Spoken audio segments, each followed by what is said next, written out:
So sa video natin today, ipapakita ko sa inyo kung paano pagsamahin ang AI at e-commerce para makagawa ng killer business. Mas specific, pag-usapan natin ang print on demand. And while swak na swak to sa mga AI tools tulad ng ChatGPT at Midjourney, makakatulong talaga ang mga tools na to para mahanap nyo ang top selling product sa loob ng niche nyo. At oo, sobrang excited ako para sa video na to kasi ang dami nating dapat i-unpack. Alam nyo na siguro, ang print on demand e-commerce ay isa sa mga sobrang ganda at sobrang lucrative na klase ng business na pwede nyong simulan. At napakaraming successful print on demand businesses na ngayon ay kumikita ng over $1 million per year sa revenue. Halimbawa, Meowiwana, isa tong very interesting example na estimated na kumikita ng about $200,000 per month sa revenue. Meron ding Astrography, isang company na nagpiprint at nagbebenta ng fine art na related sa space. At talagang sobrang successful nito. So yeah, i-cover natin sa video na to ang AI prompts na makakatulong sa inyong mag-identify ng top-selling products, gumawa ng custom codes at text para sa products na usually nagpe-perform ng maganda sa POD. At pati kung paano kayo pwedeng mag-generate ng images na pwede nyong ilagay sa products nyo. Quick recap lang. Ano nga ba ang print on demand? Feel free na mag-skip sa time code na nasa baba kung alam nyo na kung ano ang print on demand. Basically, sa POD, imbes na magpa-print ng maraming items tapos antayin na lang silang mag-sold out, ang print on demand products ay ipiprint lang kapag may bibili. Karamihan sa production at logistics ay inaasikaso na para sa inyo. Kaya basically, makaka-focus kayo ng mas marami sa paggawa ng high-quality designs at sa marketing. At syempre, ang dami-daming bagay na pwede nyong paglagyan ng designs nyo. Halimbawa, t-shirts, posters, backpacks, blankets, phone cases, talagang endless ang possibilities. Hindi ko naiisa-isahin ng buong detalye ng business model sa video na to kasi marami na akong ibang videos na nagko-cover ng topic na yan. Pero tignan muna natin ang ilang examples ng sobrang successful na stores na malamang gumagamit ng AI sa product strategy nila. At may kita nyo, lahat ng products na to may mga quotes, slogans, text sa kanila. Lahat yan relatable para sa specific na groups of people. Yeah, may kita nyo talaga na to ang perfect na klase ng product na pwedeng gamitan ng AI. At sigurado akong mabublow ang mind nyo. So ayan, nandito na tayo sa Etsy. At ito ang example ng isang store na sobrang lakas. May kita nyo, ang dami nilang ginagawa na custom t-shirts na may niche codes at designs na bagay sa mga to. Kung titignan natin ang analytics nila, makita nyo na may estimated 244,000 sales na sila at halos $6.39 million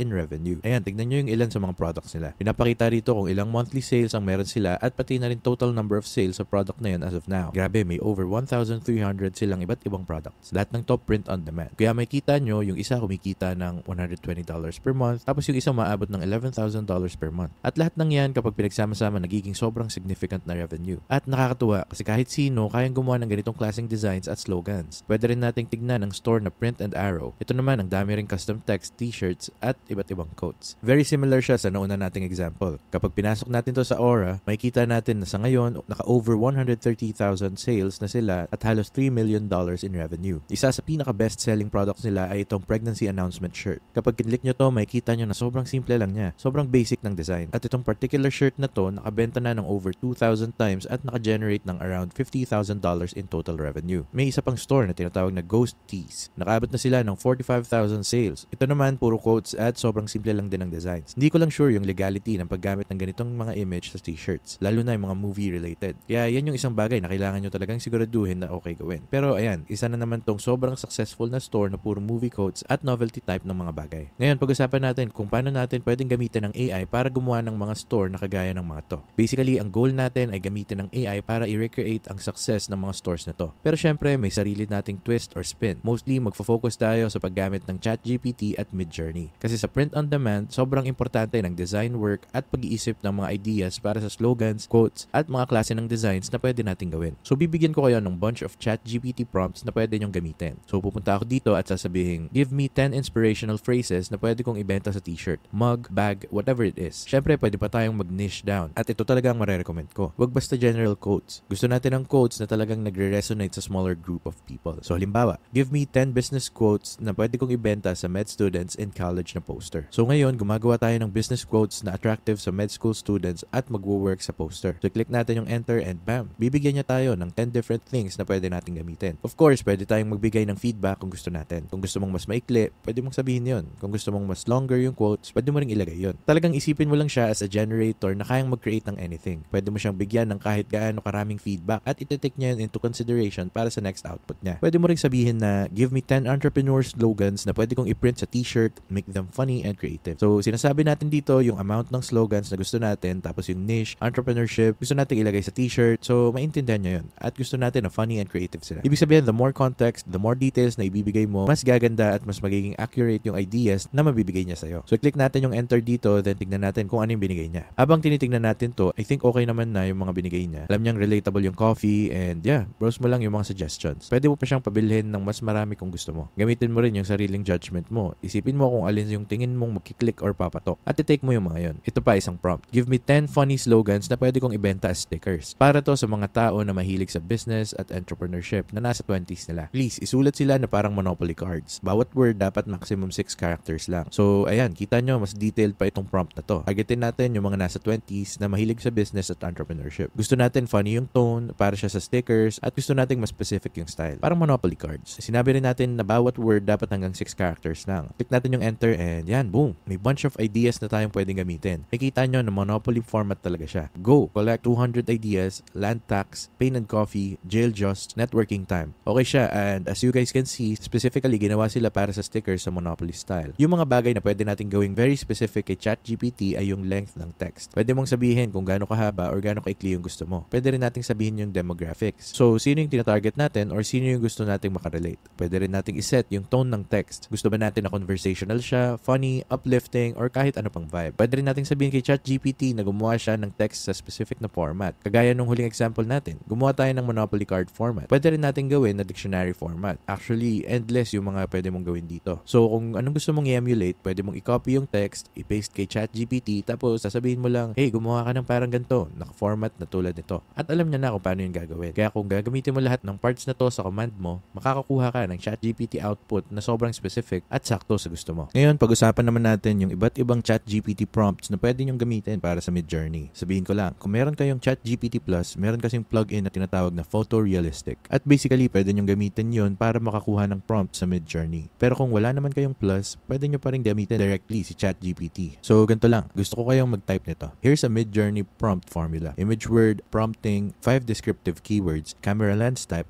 of day, style of photograph, type of film. Ilalagay din namin to sa baba ng description para pwede nyong i-copy-paste. Pagkatapos nyong i-enter, at nakalimutan ko lang idagdag kanina, sabihin nyo rin na please respond with yes if you understand the formula. Pag nag-enter kayo, magre-reply si ChatGPT na naiintindihan niya yung formula. Kumbaga parang nagtatayo tayo ng conversation. Tinetrain natin siya. Next, pwede na kayong mag-follow up ng ganito. Write me 5 Midjourney prompts for cool car pictures. Syempre, pwede nyong palitan yung cool car pictures ng kung ano man yung gusto nyong i-generate. Click enter. Ngayon, magbibigay na si ChatGPT ng 5 Midjourney prompts base sa formula na binigay natin kanina. Basically, ang gagawin natin ay i-copy-paste natin tong mga prompts na to papunta sa Midjourney. Ipapakita ko rin sa inyo kung paano gawin yan in just a second. Ito pa ang isa na pwede nating i-plug kay ChatGPT. Here's a Midjourney prompt formula. Subject of image, in the style of whatever, 5 adjectives, verb that subject is performing. Please respond with yes if you understand the formula. Ilalagay natin to sa baba para makapy-paste nyo. Tapos magpa-follow up tayo ng ganito. Write 5 Midjourney prompts for famous entrepreneurs in the style of Studio Ghibli. Cool. So, mas okay pa to kasi yung previous one na binigay niya in the format of bullet points na okay pa rin pero ito mas solid. So, let's say na gusto natin gamitin yung isa. Piliin natin to kay Richard Branson. Kakopy natin to. Ngayon, naka-open na yung Midjourney ko sa Discord. Kung hindi nyo pa alam kung paano gamitin yung Midjourney, maglalagay kami ng info sa baba. Basically, nasa isang Discord group ka lang at since meron akong paid version, pwede akong direktang makipag-chat sa Midjourney bot. Pero kung wala kayong paid, kailangan yung pumunta sa isang general image generation folders at doon nyo itatype yung prompts nyo. Para makapagpagawa tayo kay Midjourney ng image, ang itatype natin ay slash na ganito tapos imagine. So basically, pwede nyong i-click to tapos ipapaste natin yung prompt na kinopy natin kanina. Ipapaste ko na ngayon. Tapos click na lang natin yung enter. So sinend ko na yung command at magsisimula na siyang gumawa ng image base sa prompt na binigay natin. Medyo maghihintay lang tayo ng konti pero makikita natin soon kung ano ang magiging itsura nito. Ayan. So sa mga options, feeling ko ito yung pinaka-realistic. Ang saya. Actually, so i-click ko tong V3. Mag-generate siya ulit ng mga similar looking versions. Tapos makukuha na natin yung ultra high definition version nito. So ayan guys, kita nyo naman, mas kamukha na nito si Richard Branson kumpara dun sa iba. Basically, may options kang 1, 2, 3, 4. Piliin mo lang kung alin yung pinakatama para sa'yo. At mag-generate siya ulit base dun. Kunwari, piliin natin yung gusto ko.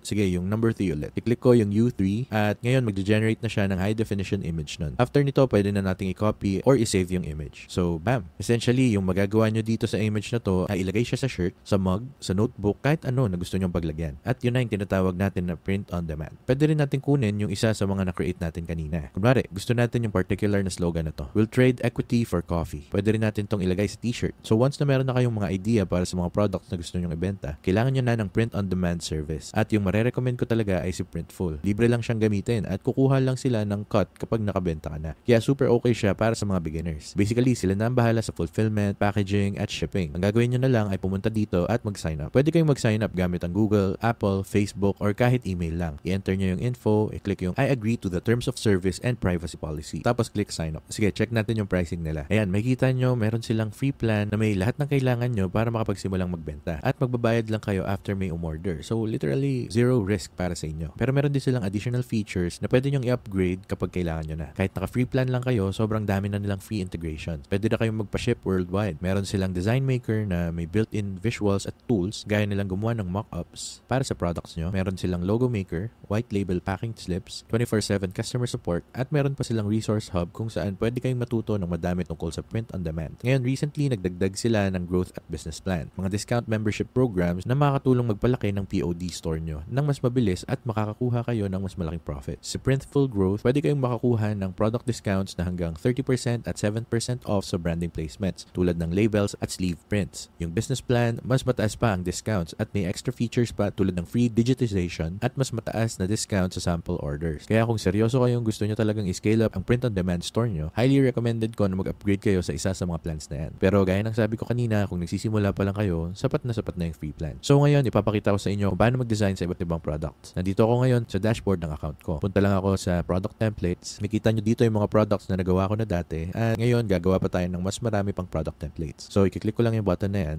Pwede na natin piliin kung anong klaseng item yung gusto natin gawin. So kunwari, pili tayo ng men's clothing, tapos t-shirts, tapos piliin natin yung isa sa mga best sellers nila. Ito, yung men's classic tee. Dito natin i-design mismo yung t-shirt. Super dali lang, guys. Pwede tayong pumili ng colors dito. So piliin natin yung black at navy. Okay, so meron na tayong dalawang kulay. May option din tayo para sa lahat ng sizes na ino-offer. Gagamitin natin yung DTG printing or direct to garment printing. Punta tayo sa uploads at basically pwede nating i-upload yung image na ginawa natin kanina. Ito, piliin natin to. Tapos click apply. Ngayon, pwede na natin i-drag at ilagay kung saan natin siya gusto. Lagay lang natin dito. Halimbawa, syempre, pwede rin tayong maglagay ng text. So, maglagay tayo ng ganito. Tapos, pwede nating i-drag at i-edit ng konti, pati yung size, pwede rin nating baguhin. Diba? Super easy lang. I recommend na subukan nyo talaga to. Laro-laruin nyo lang to. Pwede nyo rin ilagay tong exact design na to sa iba't ibang product para makita nyo kung ano itsura nila. Tapos, click nyo lang yung save to templates. Halimbawa, ito yung shirt na nagawa ko dati. Gumawa ko ng mindset logo. Tapos, nilagay ko siya sa black shirt na ganito. Pwede tayong mag-download ng iba't ibang mockups. Click lang dito, punta sa basic mockups or custom mockups. Pwede siyang ilagay sa behind the scenes style na ganito. Pero balik muna tayo dito. Try natin yung basic mockups. Makikita natin kung ano yung itsura ng shirt sa iba't ibang tao. So, kunwari, click natin tong isa. Pwede tayong pumili ng men's mockups, flat lifestyle mockups din, or spring summer vibes mockups. Tapos, click lang natin yung generate mockups. Ayan, mag-generate na siya ng PNG or JPEG format. Tapos, pwede mo nang i-upload lahat ng to sa store mo. At promise, ang dami mong time na masasave kasi hindi na kailangan ikaw mismo yung mag-picture ng mga produkto. Sa mga mockups na to, sobrang makakatipid ka ng oras at pera. As you guys can see, ang dami talagang products na pwedeng gawin. Meron tayong shorts, bikinis, notebooks na pwede nating lagyan ng design, iPhone cases, pet bibs, posters, mugs, t-shirts, coasters, windbreakers, pants, basically kahit anong produkto na gusto mong gawin. Kayang-kaya ng Printful gumawa para sa'yo. So, ayan, makikita nyo na essentially nagamit natin si ChatGPT at Midjourney para gumawa at mag-brainstorm ng iba't ibang product ideas. Pati na rin gumawa ng text at images na pwede nating ilagay sa mga products. Ang marirecommend ko, pumunta kayo sa Etsy, mag-search ng specific niche na interesado kayo, tapos mag-search kung anong products ang binibenta na ng iba ngayon at paano nyo pa pwedeng pagandahin or improve yung mga product na yun. That way, may implement nyo yung improvement sa sarili nyong store at makakagawa kayo ng sarili nyong high-performing print-on-demand store. Kunwari, mag-search kayo ng pickleball sa Etsy. Makakita kayo ng mug sa first page. Feeling ko maganda naman yung quote sa mug na yun. Pero hindi ko nakikita maraming bibili kasi honestly, hindi naman talaga nagdadala ng mug yung mga tao sa pickleball game. Kung ako gagawa ng store around pickleball, siguro i-explore kong ilagay yung quote na yun sa something like a hydro flask or outdoor water bottle. Kasi mas relevant siya at mas malamang na yun ang dadalhin ng mga tao sa game nila. Sa tingin ko, ang dami pang ibang gaps or holes sa market na pwede nyong i-fill. Kailangan lang mag-research kayo or pag-isipan nyo yung competition at isipin kung paano nyo pa mapapaganda or ma-upgrade yung products. Gamitin nyo na yung mga AI prompts na napag-usapan natin sa video na to. At sobrang laking head start ang mabibigay nun para sa inyo. Again, ilalagay ko sa baba yung link papunta sa Printful pati lahat ng AI tools na nabanggit natin. At super recommended kong i-check nyo talaga sila. Meron din akong ibang videos dito sa channel na nagdi-discuss ng print on demand. Kunwari, paano mag-setup ng store step by step at ano yung mga importanteng bagay na kailangan nyong malaman bago mag-start ng sarili nyong print on demand business. Pero sana may nakuha kayong value from this video. Kung meron, make sure na i-like nyo tong video at mag-subscribe na rin kayo para sa more content katulad nito. Gumagawa ako ng sobrang daming videos about personal finance, investing, at entrepreneurship. Maraming salamat sa oras nyo and takits tayo sa next video. Peace!